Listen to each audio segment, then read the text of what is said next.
Good morning, everyone. Welcome to another edition of The Danny Show. I'm your host, Daniel Cody, and this is where I give commentary and reviews on all things wrestling.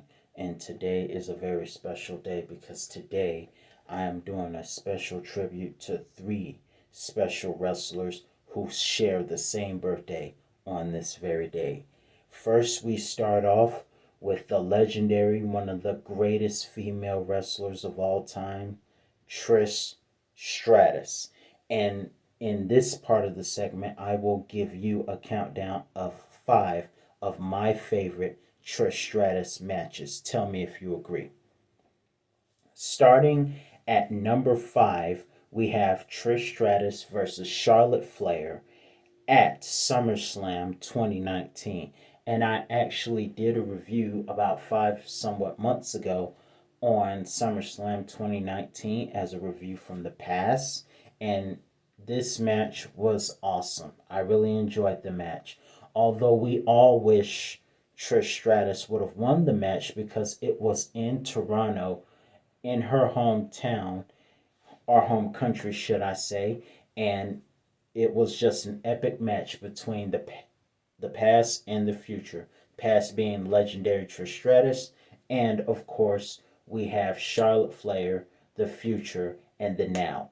And it was kind of like a passing of the torch match, but it was still a great performance from Trish Stratus. And that's why that's on the list.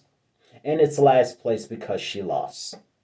But either way, at number 4, we have Trish Stratus versus Victoria in a hardcore match on May 23rd, 2003. And it was a match for the Women's Championship, to my knowledge.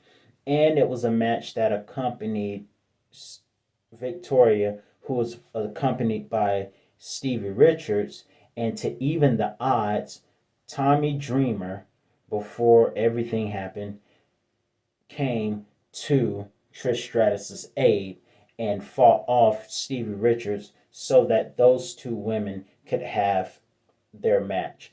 It was a match that Trish Stratus would end up winning, but I will say this, those two, Trish Stratus has had some amazing rivalries, and one of those amazing rivalries was with Victoria, and it was a great match. This one didn't disappoint either. And it's not often that you see women in hardcore matches. Even though Britt Baker was a lot, yeah, I said her name right. Britt Baker was pretty hardcore, being one of the first to bleed. But either way, I digress.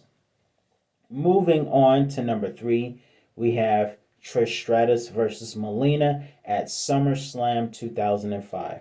And as we know, SummerSlam 2005, much like not SummerSlam, Survivor Series, my apologies, Survivor Series 2005.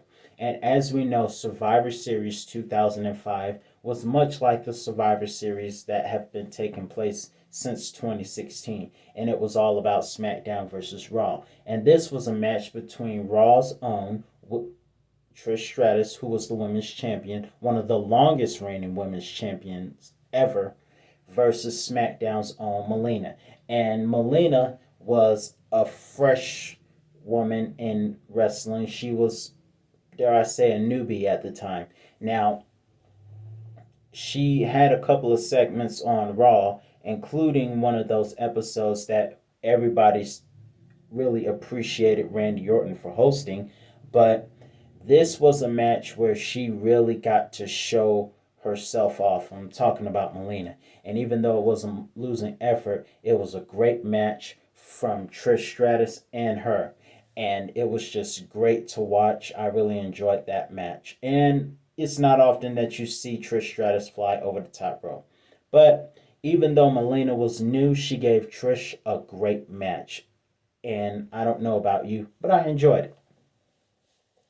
Moving on to number 2, we have Trish Stratus in a triple threat match against Victoria and another well-known rival of Trish, Jazz. Now, we all know those two have been at it. Trish and Jazz have been at it since late 2001 when Jazz made her debut at Survivor Series 2001 as part of the Alliance. However, those two would go on to have an amazing rivalry also.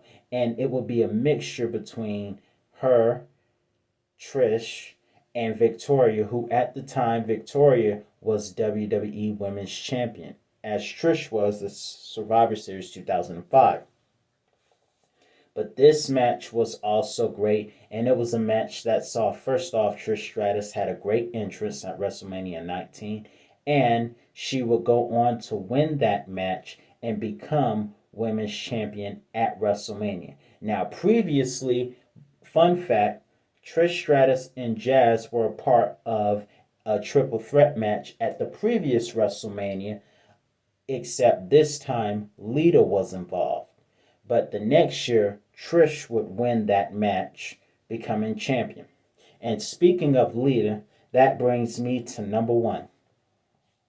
Trish Stratus versus Lita at Unforgiven 2006. Now, like SummerSlam 2019, this match took place in Toronto, Ontario, Canada, which is Trish Stratus' home country and hometown. And it was Trish's last match, as we thought, until she came back to help Cena in a mixed tag match against Santino and Beth, and also that amazing classic at SummerSlam. But this was supposedly her last match, and if you're going to close it out with one of your greatest rivals of all time. As we all know, Trish and Lita have had some great classics, including being the first two women, to my knowledge, to main event a show ever. Now, I could be wrong, but someone told me that Lita and Stephanie were a main event match on Raw when The Rock was referee. But that one, to my knowledge, was the one I know most. But those two had amazing matches together, and this match did not disappoint. And fun fact, the match ended with Trish Stratus forcing Lita to tap out to the sharpshooter. Another fun fact to this match was that usually Lita was always the favorite during this rivalry. But this time, Trish was the complete favorite, not just because she was in Toronto, but for the simple fact that, let's face it, Trish was babyface and Lita was heel, especially aligning herself with Edge, who was also a heel that many people loved to hate at the time. But this match was a classic. Just like their match on Raw December 9th, 2004, I believe. This match was also great, so I encourage you, if you haven't seen it, check those out. That being said, that's all for Trish Stratus, and now we move on to Rob Van Dam. Yes, also sharing a birthday today is RVD, and in honor of RVD, I don't have any t-shirts of his, but I do have a dragon on this shirt, so that'll do for right now. Also, for the sake of it, I thought I'd show off a piece of my figure here that I've had since 06. But either way, moving on. In honor of the whole freaking show and Hall of Famer as of this year, I'm going to give a special countdown of my top 5 favorite WWE matches, because he's had matches in WE, ECW, and TNA. But for right now, let's just do the best of WWE. Starting off at number 5, we have RVD versus Chris Benoit at SummerSlam 2002. And it was a match for the Intercontinental Championship, and the winner of that match would take their championship to their brand, because it was a SmackDown versus Raw match, being Chris Benoit from SmackDown, the current Intercontinental Champion, versus RVD representing Raw. And it was a classic. Of course, Benoit being the greatest technical wrestler ever, one of the greatest technical wrestlers ever, and RVD. It was amazing, and it was a classic. Check it out. And 2002 SummerSlam was a great pay-per-view, by the way.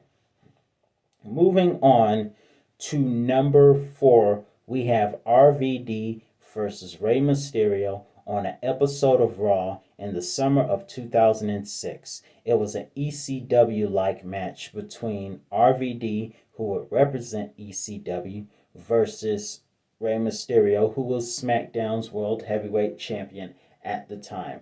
And both men showed amazing moves and made some amazing highlights just before One Night Stand. It was amazing. And Joey Styles was trying so hard to call all the moves and stuff, which he believes in, which I respect because that's very important.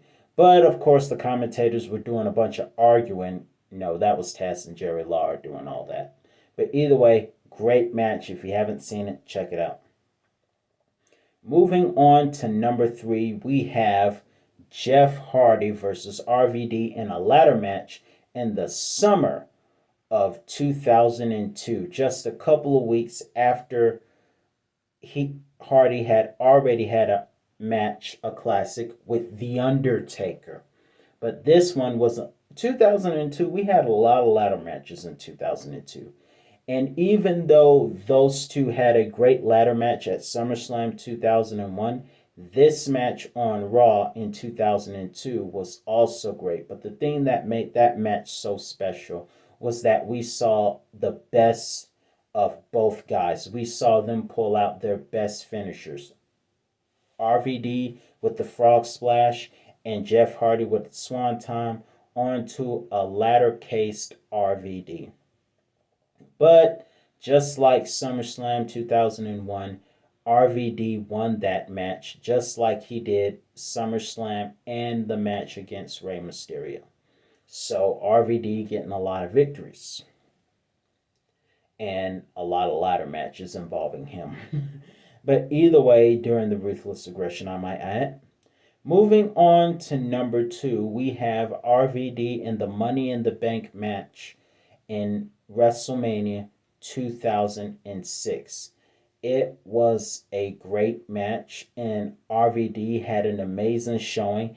And ironically, last night I did a review on SmackDown taking place in Chicago, and Chicago hosted WrestleMania 22. And that was the night that RVD won the match, winning Money in the Bank, but not without providing some great highlights, including a 5-star frog splash onto a downward Finley.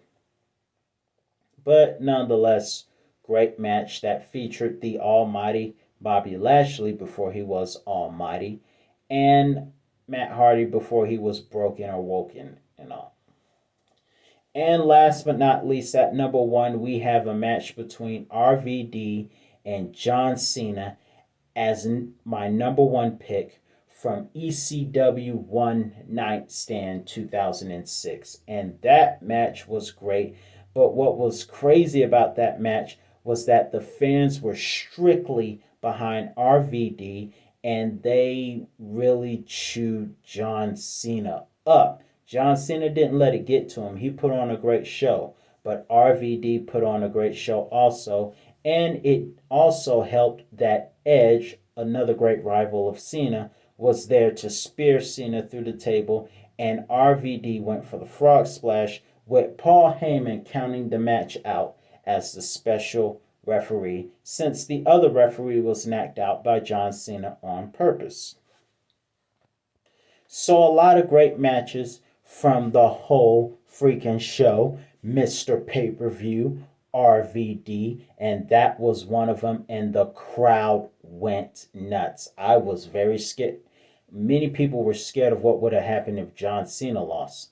I don't know who was more hostile to Cena, Chicago at Money in the Bank 2011 or ECW One Night Stand. God, we would not want to have seen what happened if Punk or RVD lost that One Night Stand. All hell would have broke loose. But with that being said, we have one more person to get to, and that person is Stone Cold Steve Austin. one of the most popular guys in WWE today, one of the greatest WWE champions, arguably the greatest champion ever. And for right now, before I go, I can't leave without doing a top five from the Rattlesnake, Stone Cold Steve Austin. Starting at number five, we have Stone Cold versus Mr. McMahon at the Valentine's Day Massacre on Valentine's Day 1999. The thing I just enjoyed about that match, let's be honest, I enjoyed that match for the same reason I hope to enjoy Sonya versus Naomi, because I want to see the crooked boss get beat up. And Stone Cold Steve Austin paved the way for that. I mean, the match started on the outside, and Vince tried to lure Austin out, and ended up being thrown from the side of the cage onto the table, and the match didn't stop there. Stone Cold wore Mr. McMahon out in that cage. And Mr. McMahon thought he was doing something, because the entire time he was baiting Stone Cold by throwing out fingers so that Stone Cold wouldn't win the match by escaping. And it was all part of his master plan, as Jerry Lawler says, even though Jerry Lawler blew his voice out that night. And Jerry Lawler almost got happy when Paul White, aka The Big Show, came out and tried to help Mr. McMahon by throwing Austin through the cage, except it worked against him because the cage broke and Austin escaped for the victory and got some satisfaction by beating the living daylights out of Mr. McMahon. That's what I liked about the match.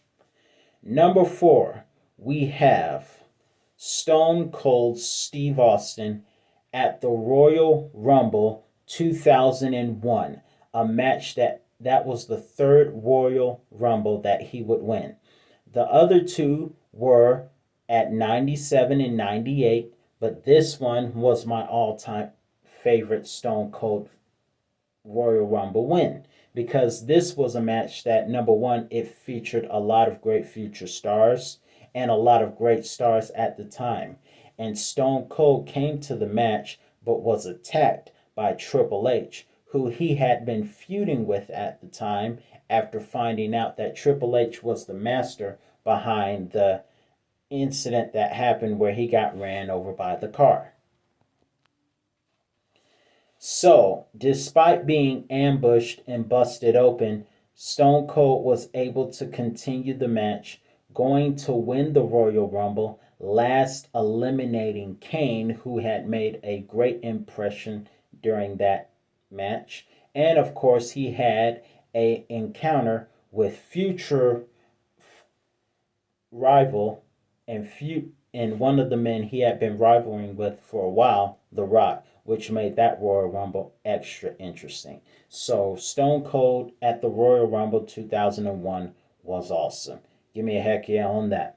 Number two, we have at number three, I'm sorry, we were at number four. At number three, we have Stone Cold Steve Austin versus The Undertaker in a Buried Alive match at Rock Bottom 1998. Now, I will say this. Number one, Stone Cold and The Undertaker had great matches together. Fun fact, both men are from Texas. And another fun fact is, in the script, they respect each other for real, but in a storyline standpoint, those two darn near hated each other so much that no one could finish their entrances. If you pay attention to some of the matches they had, look at Rock Bottom 1998. Stone Cold didn't get to do his full entrance before the match even started. And that would become accustomed to those two, because at Over the Edge 1999, Stone Cold didn't get a full entrance because he rushed to the ring to fight Undertaker, as well as Bad Blood 99. And Over the Edge 1999 was a very bittersweet night. But of course, I digress. The match at Buried Alive was awesome and it was very entertaining to watch. And Stone Cold Steve Austin would win that match and place himself in the Royal Rumble because of his victory over The Undertaker. And also, it took Kane and one of those construction motor vehicles to bury The Undertaker alive. And The Undertaker had a gasoline tank for whatever reason. I have no idea, but I'm scared to think about what he might have been thinking. But it was a great match. At number 2, this match, even though it was a losing effort, it was one of Stone Cold's most famous matches, and that was Stone Cold Steve Austin versus Bret the Hitman Hart at WrestleMania 13. Now, this was coming upon interesting times. Times were changing, traditions were changing, people were tired of the old take your vitamins and say your prayers line, and people were ready to get edgy and things like that. And Stone Cold was the symbolization of everything that fans wanted to see in the newer generation. Not the new generation, the newer generation of World Wrestling Entertainment at the time Federation. And that newer generation would turn into the Attitude Era, which Stone Cold helped usher and lead. But either way, this match was the turning point of that because Bret was supposed to be the babyface. Stone Cold was set to be the heel, but fans started going to Stone Cold, and Bret Hart started getting frustrated about his crooked losses because a lot of the losses came through crooked forms. His championship lasted a very short period of time, and so he got real frustrated, which led to this match. And it was amazing with Ken Shamrock from UFC coming to WWE as a special guest referee. It was a submission match. Also, fun fact, we're talking about Chicago a lot because this match was WrestleMania 13, also in Chicago. We love Chicago right now. But either way, great match. But what made the match extra special was the ending and Stone Cold Steve Austin and that infamous thumbnail, that infamous face where he is trying to persevere while he is bleeding and refusing to tap out. And Stone Cold did not tap out, even though he lost the match because Bret Hart had him in the submission hold sharpshooter. Stone Cold passed out, and that's how Bret won. But that night was the turning point in what would change sports entertainment forever. And that match right there was just amazing, and it helped build Stone Cold's popularity and respect for being the man that did not tap out. And Bret Hart wasn't even satisfied because he attacked Stone Cold after he had already won the match, and Ken Shamrock broke him off. And that night, Bret became heel and Stone Cold became face for simply not tapping out and proving why he's the toughest son of a gun ever. And at number 1, finally, we have Stone Cold Steve Austin versus The Rock at WrestleMania 17. Now, they have fought 3 times at WrestleMania. The first was at WrestleMania 15 in Philadelphia. The second one was in Houston, Texas, WrestleMania 17. And the next one was at WrestleMania 19 in Seattle. But this one, WrestleMania 17, is one of my favorite Stone Cold matches. It was him, The Rock, both guys put on an amazing performance. Now, yes, the ending was crooked. It was crooked, but the match in itself was still amazing. And as far as picking a match that Stone Cold won with one of his top rivals, The Rock, his greatest rival of all time, that match has to be on the list. It just has to be on the list. And ladies and gentlemen, you can't talk about this match without talking about Jim Ross having a total fit when Stone Cold shook hands with Satan himself. I never get tired of watching that. What in the heck is this? Stone Cold has sold his soul to Satan himself. For the love of God, someone tell me this is not happening. But it was happening. Stone Cold won the match in a crooked form with Mr. McMahon, but the alliance didn't last long. However, the bottom line is that one was one of the top matches of Stone Cold's career and his top victory against the great one, The Rock. So, what do you think of my list from Trish, RVD, and Stone Cold Steve Austin? Let me know your thoughts in the comment section below.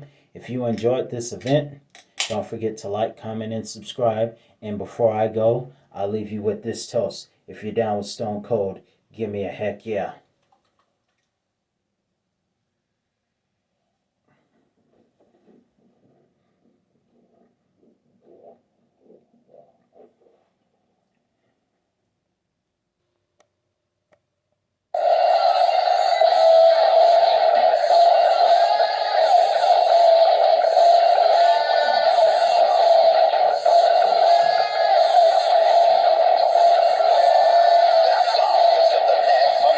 See you later, folks. Don't forget to like, comment, and subscribe. Enjoy.